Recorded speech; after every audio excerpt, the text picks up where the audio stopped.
Salut les disciples de la boxe, c'est Jean-Charles, j'espère que vous êtes en forme. Ce week-end, Daniel Jacobs, 35 ans, qui cumule 40 combats chez les professionnels, 30 qu'il a remportés par KO et seulement 3 défaites, va défier le numéro 4 de la catégorie des super moyens. S'il obtient cette victoire, il pourra rapidement obtenir une nouvelle chance pour le titre mondial. Daniel Jacobs est surnommé Miracle Man, le miraculé. Et aujourd'hui, je vais vous raconter son histoire.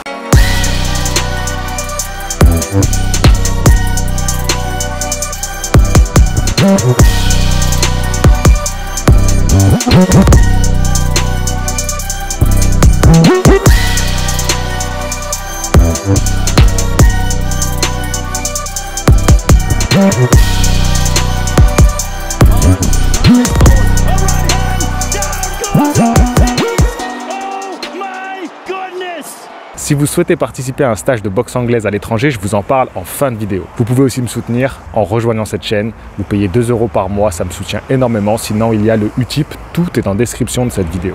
Daniel Jacobs nous vient de Brownsville, à Brooklyn. Une terre de boxeurs qui a vu grandir Mike Tyson. Après 144 combats en amateur et seulement 7 défaites, il décide de passer chez les professionnels.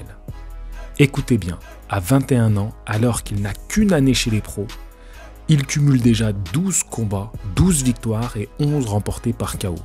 Je vous répète, en seulement une année chez les pros.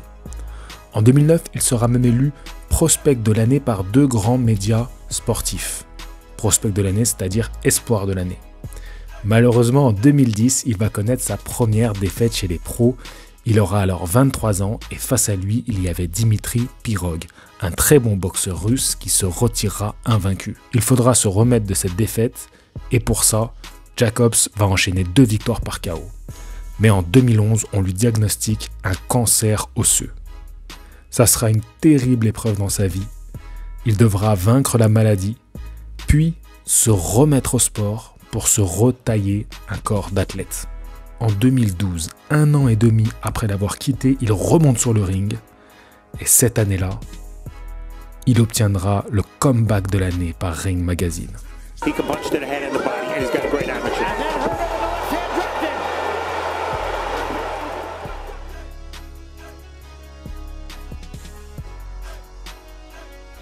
Daniel Jacobs est de retour chez les pros et l'année suivante, il devient champion du monde WBA des poids moyens.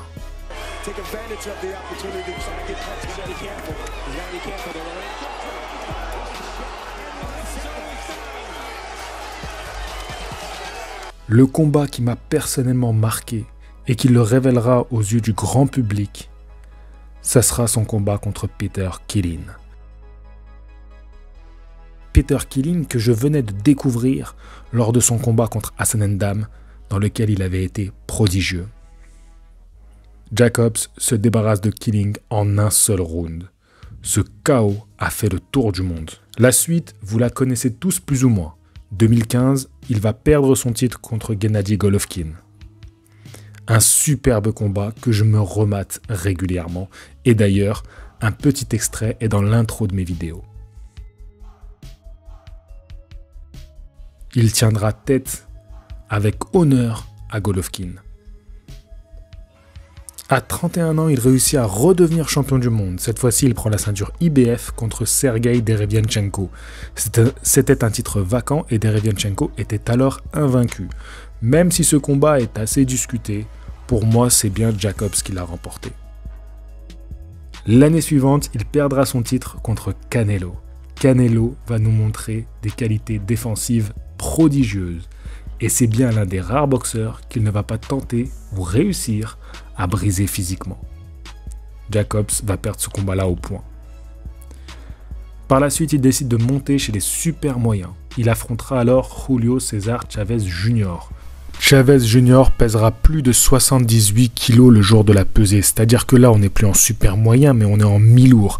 Et là je parle de la pesée, donc 24 heures avant le combat, c'est-à-dire que le lendemain, après réhydratation, il était encore plus lourd. Chavez va abandonner au 5e round. En 2020, il battra Gabriel Rosado. Et aujourd'hui, Daniel Jacobs pourrait très bien avoir une nouvelle chance mondiale si il bat son adversaire ce week-end, et je lui souhaite de tout mon cœur. Daniel Jacobs fait partie des boxeurs qui m'inspirent le plus. Que ce soit dans sa boxe, que ce soit physiquement, mais aussi le bonhomme qu'il est.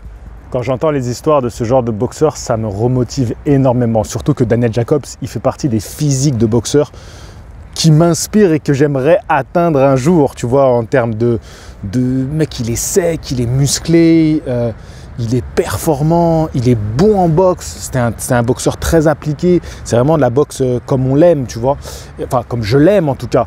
Donc c'est vraiment le genre de mec, j'ai envie d'aller là, bam, de faire des tractions, de me remettre à fond. Ça m'inspire énormément et j'espère que cette vidéo vous aura motivé et inspiré aussi.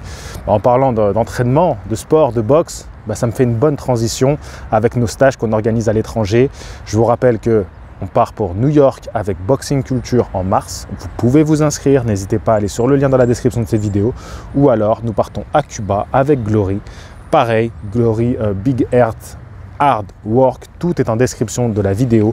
N'hésitez pas à nous rejoindre, ce sera en avril. Et il y aura des stages tout au long de l'année. Je vous dis à la prochaine. Fighting!